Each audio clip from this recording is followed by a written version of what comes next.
Channel, AppleWatchUniverse here, and today we'll be talking about the iPhone SE. So we're going to head right now to the tech specs, which is in the top right corner.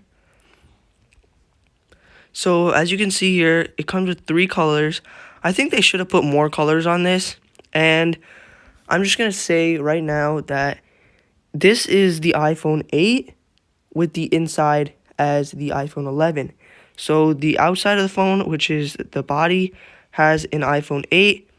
Same camera as an iPhone 8, but it can record 4K 60 FPS. And we're going to get to that, more about the camera and stuff, right now.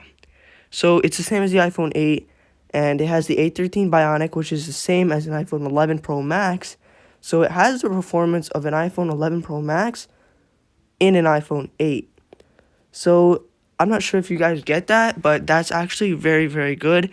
If you guys are using a budget phone right now, I would say if you guys are using a 6 or 7, maybe even the 8, I would say to upgrade to this. Mostly if you're using the 6 or maybe a 5 even. And if you use the first generation SE, I would say for sure upgrade to this, because this is really worth it. So there will probably be a lot of purchases on this, but not in this time right now, because not a lot of people are going to buy a lot of stuff right now, mostly a phone.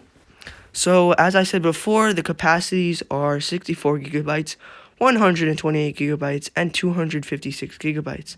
So you guys get to choose what you want for those. Size and weight, these are all the same dimensions as an iPhone 8, 5.45 inches, 2.65 inches for width, and then depth is 0.29 inches. So it's a pretty small phone with a 4.7-inch display, I believe, right here, compared to the iPhone 11, which is a 6.1 display, I believe. So as you can see, it has a Retina HD display, 4.7-inch diagonal. So multi-touch with the IPS display, and this reminds me kind of the iPhone XR. The quality of the screen, it is 1334 by 750 pixel resolution. That's not that good for a phone that is right now. The contrast ratio is actually very good. It's the same as the iPhone 11. True tone, wide color display, haptic touch, 625 nits max brightness, fingerprint resistance. Okay, display zoom, and then reachability. So we're getting a lot of normal features that you would expect from any iPhone, except for the display. I think that's the thing that brings down this phone that much, is not the high quality display and not the biggest of displays. Something that does bring this phone up a lot is the A13 Bionic Chip. This is going to help so much with performance. So it's rated IP67 instead of IP68 like the iPhone 11. The camera is a 12 megapixel wide camera, which the iPhone 11 has a wide and an ultra wide camera, both 12 megapixel. And then digital zoom up to 5x. Portrait mode, you're getting all the normal things that you would get with the iPhone 11 camera. So back to the video recording, as I said before, 4K up to 60 FPS and anything in between, 1080p to 60, 720 to 30 FPS, and then dynamic range, true tone, and 8 megapixel still photos while recording in 4K video. So that's not very bad. Your front camera, you're not getting the best of the cameras. A 7 megapixel camera, you're getting portrait mode and depth control. So by the way, guys, this portrait mode on this phone, I just want to say this for you guys that take portraits, it is only supporting for people for portraits. You can't take of objects. So if you guys are planning on using this to take pictures of objects with portrait mode, it won't work with this phone, sadly. So you can see other things like cinematic stabilization, that's still good.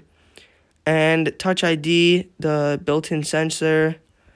You get Apple Pay, Apple Card, which is on most phones, normal cellular. And we're just going to scroll down a little bit more fast here. So Siri, okay, so here it is.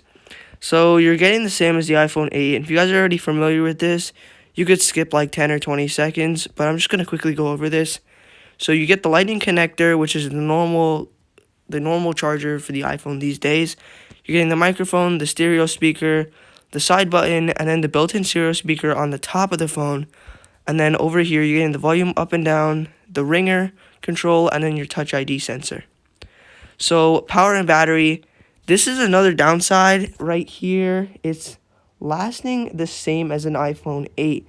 So this is why I wouldn't say, really, if you're happy with your iPhone 8 and your performance, I would say stay with the iPhone 8. But think about it, it does make sense because you're having a better CPU, which is the processor. You're having a better processor, and a processor that is better usually uses more power. So this technically does have more battery life.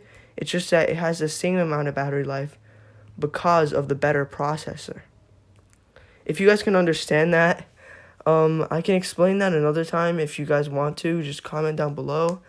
So the video playback is 13 hours, and then streamed is 8 hours, audio playback 40 hours, and you can get 50% charge in 30 minutes with the 18-watt or higher adapter. So that's not the one sold with the iPhone. You have to buy that one separately, but that charger does make sense to get if you guys want that one. So you're getting the 3-axis gyro, things like that. The operating system, iOS 13. So if you guys are going to use this for YouTube, like how I bought my iPhone 11 for YouTube, I would say you could buy this and it will last about 6 iOS generations. So I would say about in iOS 18, that is when this phone is going to get outdated, I think. So usually the lifespan of an iPhone lasts about 6 generations without having to become outdated with the iOS. So you could see all this from the accessibility. You guys can just pause right now if you guys want to see that. These are all the built-in apps. It's very nice that Apple shows you what's already coming with your iPhone, so then you don't have to know or guess, and then you can just know what you want to take off before you even get the phone. So then some free apps from Apple, they're just promotion. And AirPods with the lightning connector. You're getting dual SIM, which is actually really good. Nano SIM and eSIM. And then you can see that hearing aids. So the system requirements, you can see Apple ID. And these, I'm just going to skip over all of these. These are languages. Okay, so in the box, I think this is one of the most important things, is you're getting your iPhone SE. I almost called it an iPhone 8. And then you get your Apple earbuds, which have the lightning connector. You're getting your charger and then a normal power brick. I'm not sure how many watts. I believe it's 7 watts. And that is pretty much it for the iPhone SE.